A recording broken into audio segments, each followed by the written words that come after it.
Hello Blazers, welcome to episode 82 of UAB Green and Told, original release Monday, October 10th, 2022. UAB Green and Told gives us a chance to share stories from members of the UAB community. Want to listen into previous episodes? Check us out at alumni.uab.edu/greenandtold on Spotify or the Apple Podcast app. While there, leave a written review so more people can find us. I'm Greg Berry, a UAB alum and Director of Communications in the UAB Office of Alumni Affairs. Let's face it, the billion-dollar bourbon business is booming. While the bluegrass state accounts for 95% of the popular spirit, 5% is distilled across the U.S. For Brian Rabon, he's part of that 5%. The alumnus is one of the country's many craft distillers working on creating rum, vodka, and yes, bourbon. While he's been part of the industry for years, as he'll share, making the leap into distilling isn't one that he took lightly. You don't wake up one day and say, I'm going to build a new distillery, and then do it the next day. There's so much government regulation and things that you have to get in place that it's extremely complicated. As Brian will explain, it's a process to craft a perfect creation. And surprisingly, while there's plenty of science involved, there's a whole lot of luck as well, especially when it comes to aging bourbon for years. The fear or the concern of, what if this doesn't taste right? Or what if it doesn't work out? Like, how much money am I investing in producing this product that, maybe 4 or 5 years down the road, I'm not happy with? While his distillery is a new venture, the entrepreneurial spirit isn't. Brian will reveal how he's always been trying to discover doing something new. When I look back over my life, I've always been the kid who was out, mowing the yard or having the Kool-Aid stand or having Brian's bar. I've always been doing something entrepreneurial.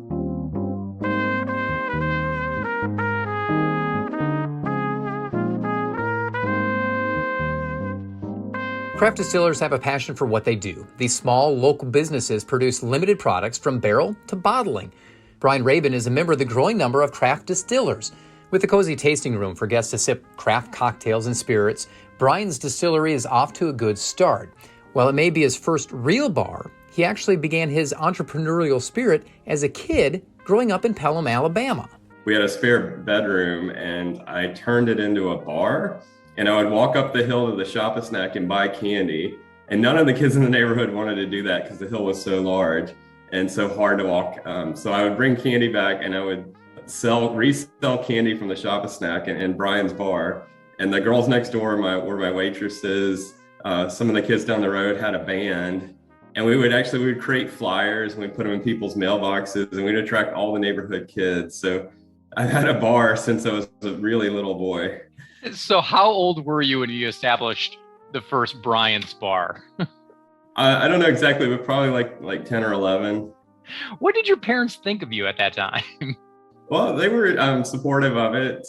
The only time I got in trouble, I probably shouldn't say this, but my dad told me specifically one Easter morning, he's like, you cannot have the bar open today.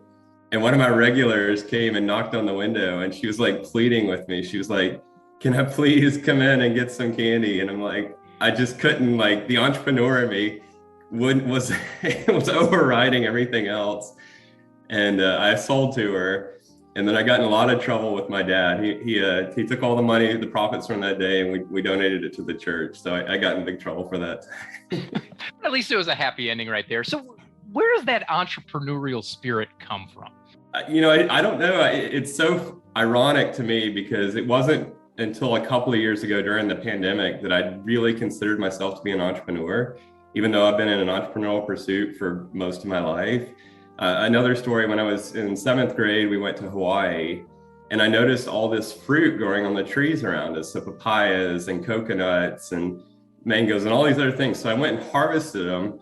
I created a stand right by this public beach access where people were coming. And I started selling fruit when I was in Hawaii in 7th grade. So when I look back over my life, I've always been the kid who was out, mowing the yard or having the Kool-Aid stand or having Brian's bar. I've always been doing something entrepreneurial. So you take that entrepreneurial spirit and you wind up at Auburn or Alabama, and you start with computers, though. What did you want to do when you first started your collegiate experience? This actually is a little bit of part of my distilling story. So I had this amazing teacher at Pelham, Miss Richardson, and she taught me chemistry and AP chemistry. And I had an absolute love for chem lab and all the science. And so I went off to college to be a chemical engineer. In my initial classes, I had a drafting class, and the guy from the co-op office came in and he explained how a co-op program works, where you work a semester, go to school a semester. And I just loved the idea of that.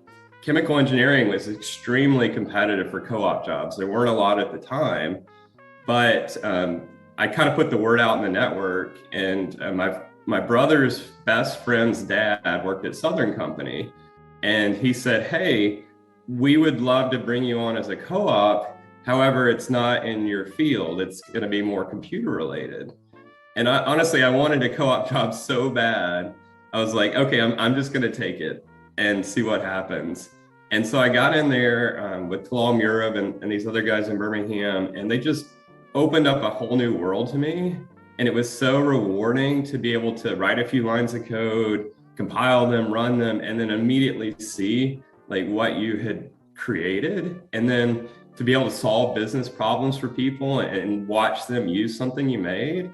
So I kind of put the whole chemistry thing aside and fell in love with computers, because I was able to enable business people to get work done in a more positive, better way for them, and just fell in love with computers for quite a while. At that point, when you were going through college, what did you want to do? I wanted to be a software developer. After I kind of stumbled around a bit, so I went from chemical engineering to computer engineering to computer science.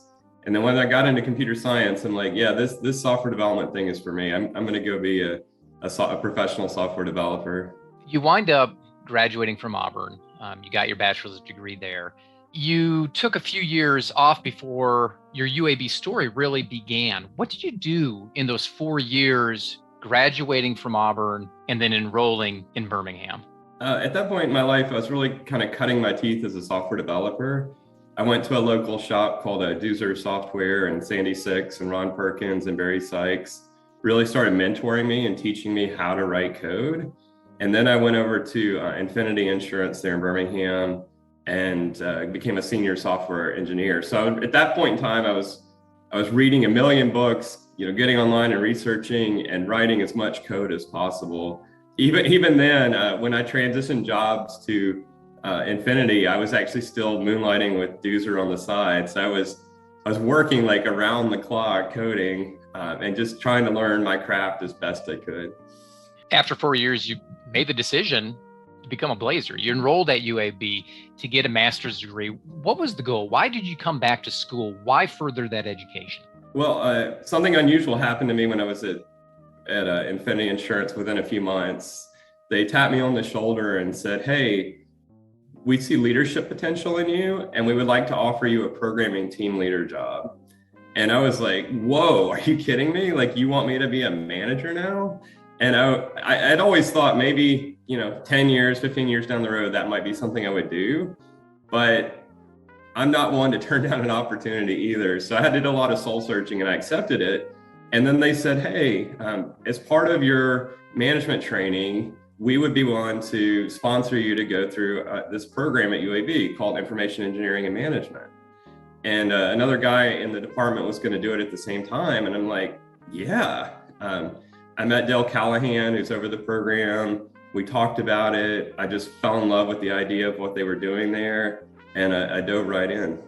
What was the program like in the early millennium? Well, it's so funny because I ended up getting a master's in electrical engineering. So people think I was like writing circuits and everything, but that would be the furthest from the truth. This program, honestly, it's about finding yourself and finding out who you are and kind of liberating you from, societal pressures and helping you get on point with what you really want to do in your life. So it mainly focused on technology leadership and entrepreneurship. And over those 2 years, I was in this incredible ecosystem with like-minded people. I was networking throughout the community. I was expanding myself personally. I was learning skills and ideas that would help me for years and years and years to come. And honestly, that's like I think it was one of the most pivotal, life-changing programs I've ever been through in my life. Obviously, throughout this entire time, you're still in Birmingham. You're still in the metro area. once you graduate from UAB, things slowly start to change for you. You don't wind up in Birmingham. You're splitting time between two different regions of the country, Salt Lake, down at the Gulf. Why that change? What led to that? So it was really interesting because when I left the program, I had this like burning desire to be an entrepreneur. And I just needed to go like find the idea. And I kind of developed a skiing addiction. And I kind of needed to fuel that. My wife noticed this pattern. She's like, every year you're away from me longer. Like first year it's 2 weeks, and then the next week it's 3 weeks, and the next year it's 4 weeks. She's like, you're spending like 50 days in a hotel room to go skiing. Why don't we just move somewhere where you can come home to me at night rather than going home to a hotel room? So it was really hard for us, and we had to do a lot of soul searching for a couple of years, but we committed to moving to Salt Lake primarily so we could see what life was like when you got to ski 100 days a year. It's pretty amazing, by the way. And then when we got out to Salt Lake, I started missing the beach.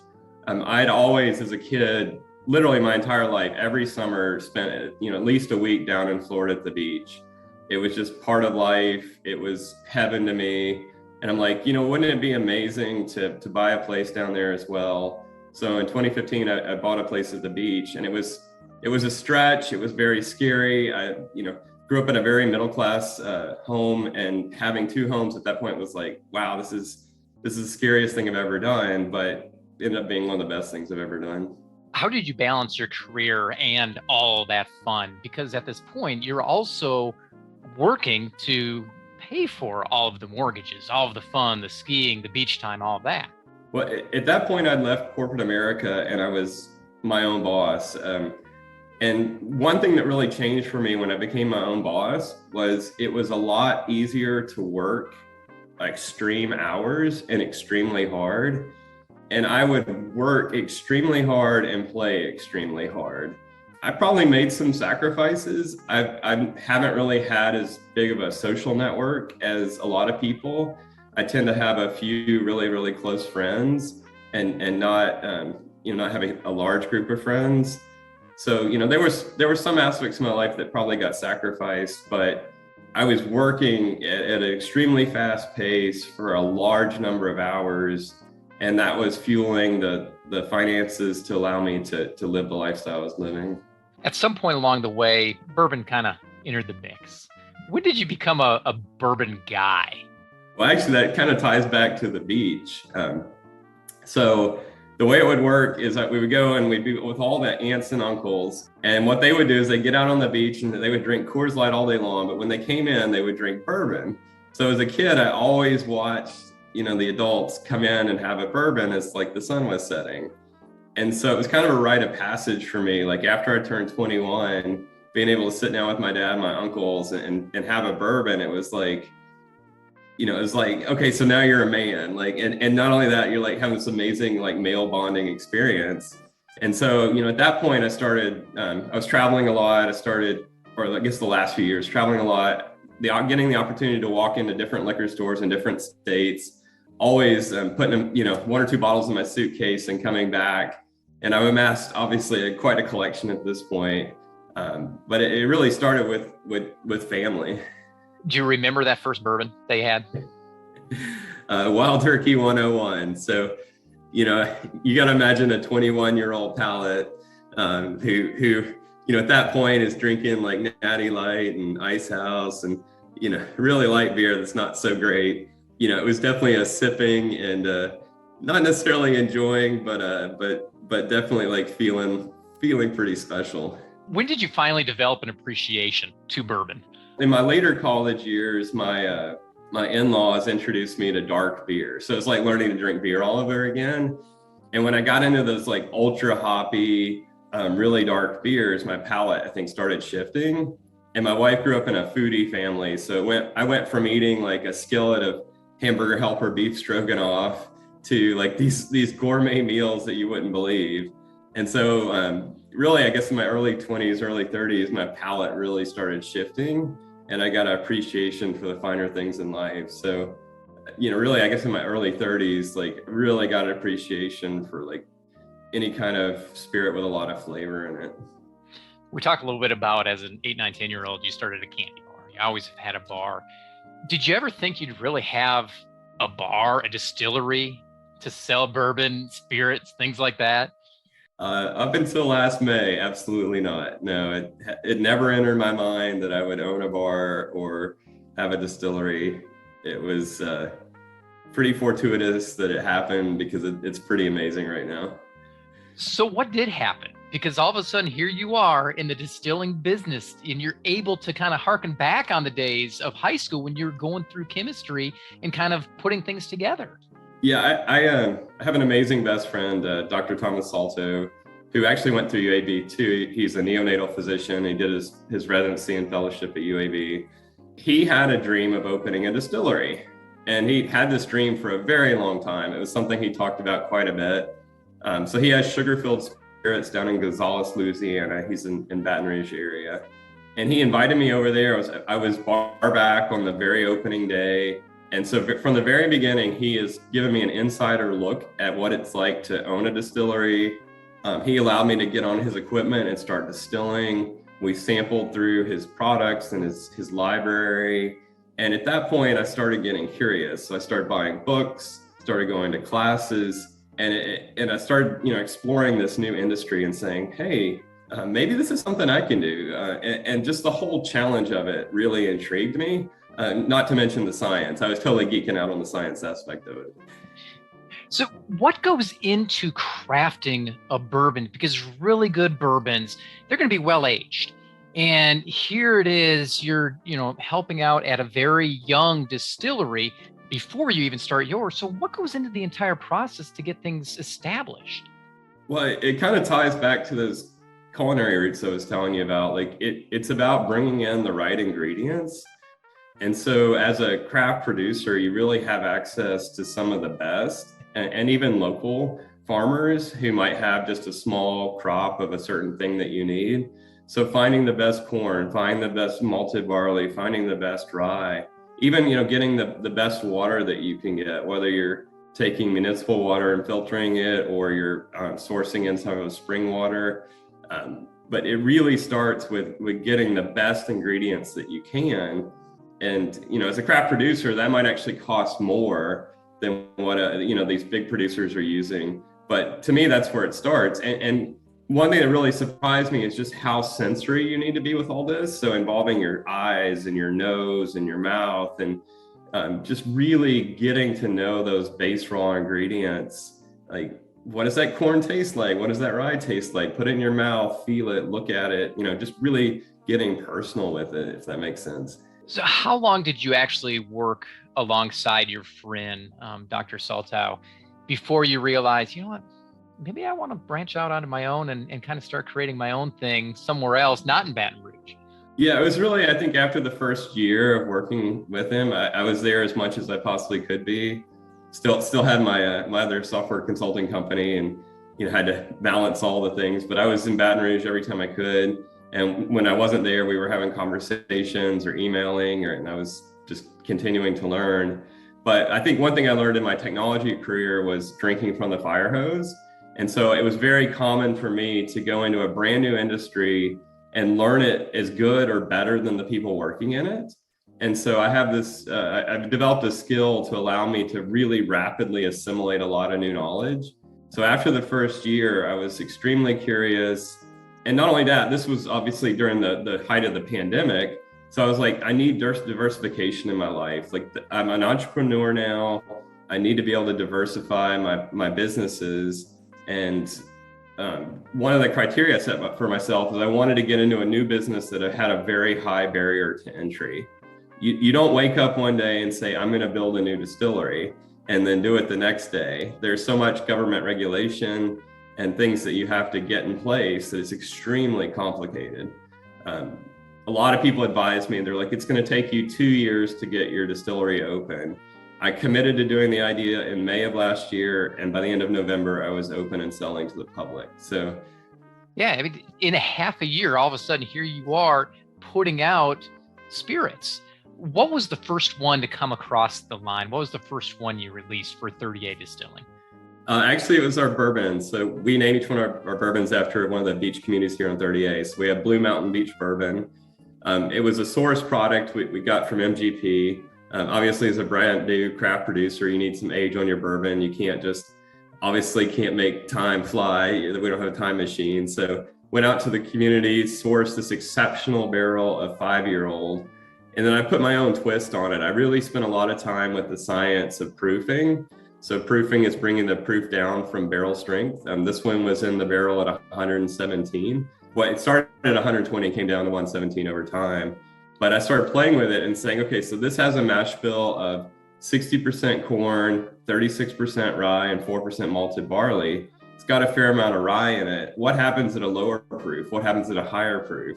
So I learned at a lower proof, the rye kind of gets muted and the corn really shines through. So you get a lot of sweetness from the corn. And then at a higher proof, the rye really pops. So you get this really, really spicy, peppery flavors from the rye.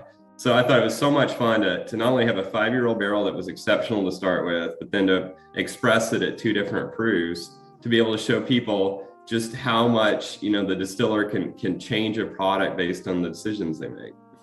With roughly a year under your belt with bourbons, I'm guessing you still want to make your own bourbon. And that's going to be a process, because that's not something, like you said, that was a 5-year bourbon that you're messing with. To get your own, you got to wait another 2-3 years just to even have one. So what's it like, just the anticipation of all of that as you get excited and get ready to kind of do your own thing? It's actually there's 2 sides to it. One is, like you said, like the kid waiting for Christmas. I've already created some American single malt whiskey, and I've got that resting right now, waiting for some barrels to come in. But just so much excitement and anticipation. But then there's also the fear or the concern of, what if this doesn't taste right? Or what if it doesn't work out? Like, how much money am I investing in producing this product that, maybe 4 or 5 years down the road, I'm not happy with? So what I'm doing now is I'm hiring consultants. I'm spending a lot of time again with my friend who's already got more experience than me, and doing everything I can to try to put the best product that I can into the barrels once I eventually get them, so that, I can have that like Christmas moment somewhere in the future.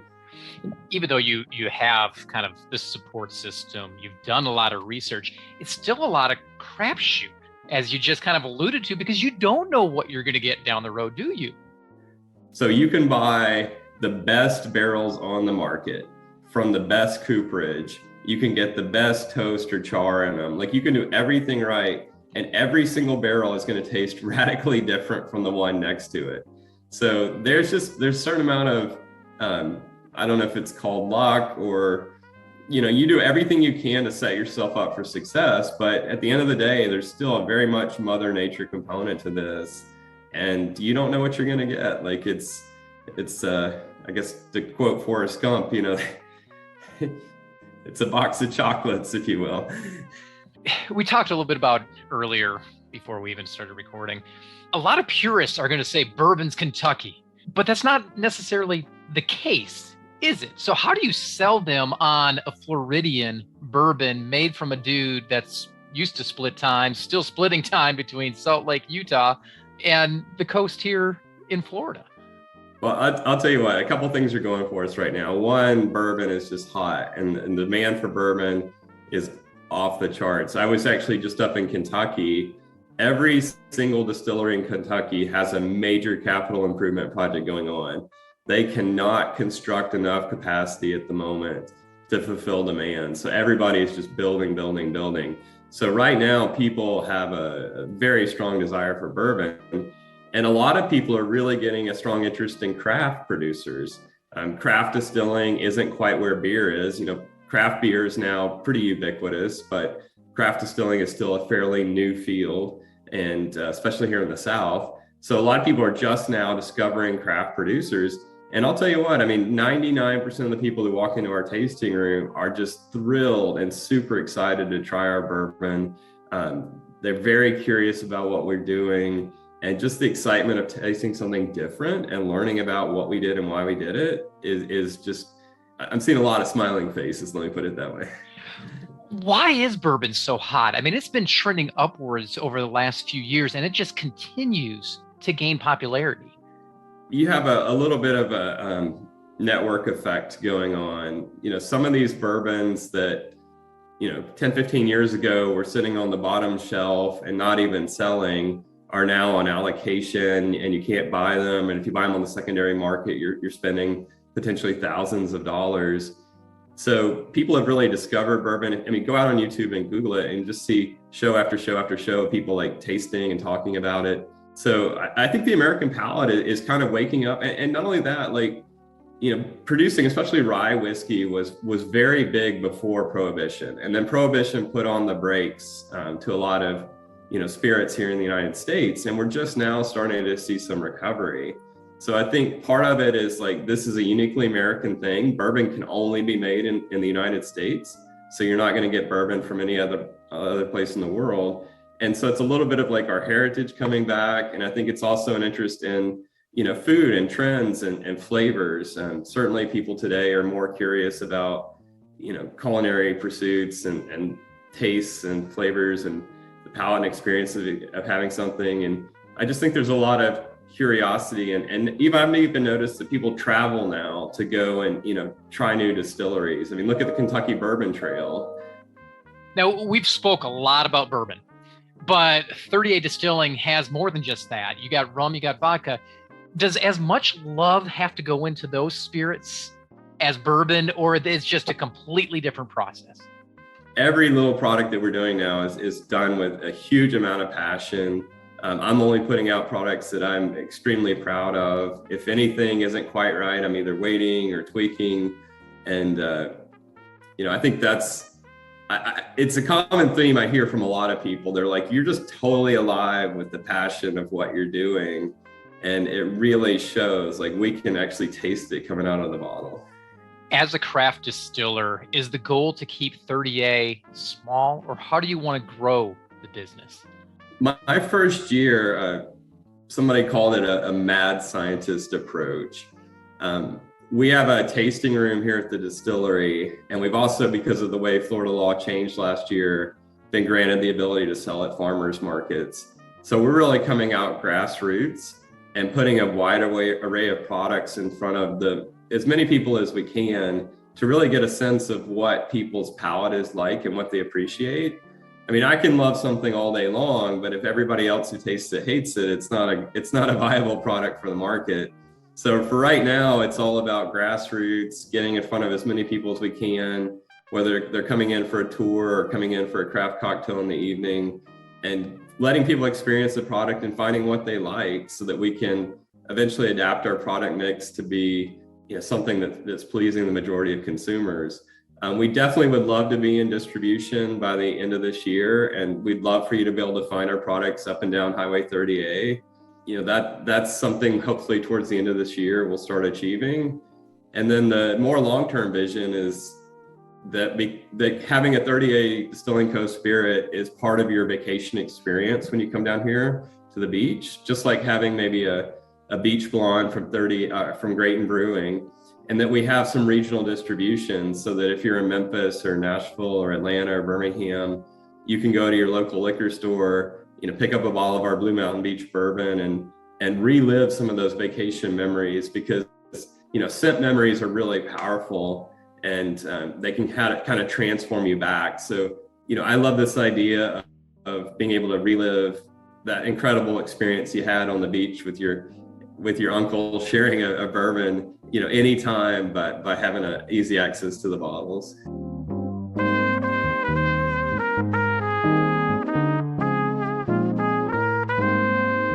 That's Brian Rabon. Brian earned a Master of Science in 2006 from the School of Engineering in Information Engineering Management.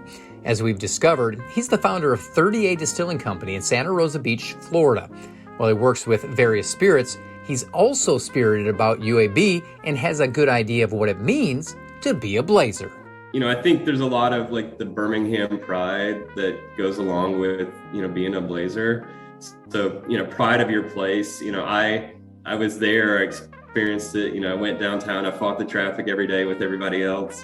And, Birmingham to me is also about the people. So being a Blazer means being part of a community and being part of some really amazing friendships. I mean, there are people who I met in the IM program at UAB who will be lifelong friends. And then the other thing I think about is Dr. Callahan, who's over the program. I have never had a stronger bond and relationship with a professor as I have with him. I mean, we still talk at least once a year. So to me, a lot about being a Blazer is about the place, the magic of Birmingham, but also just the people and the community. Be sure to listen into previous episodes of UAB Green and Told. Check out our website at alumni.uab.edu/greenandtold. Have a story to share? Email me at greenandtold@uab.edu. Finally, be sure to follow us on Facebook, Instagram, and Twitter. Just search UAB Alumni. Thanks for listening, and until next time, go Blazers.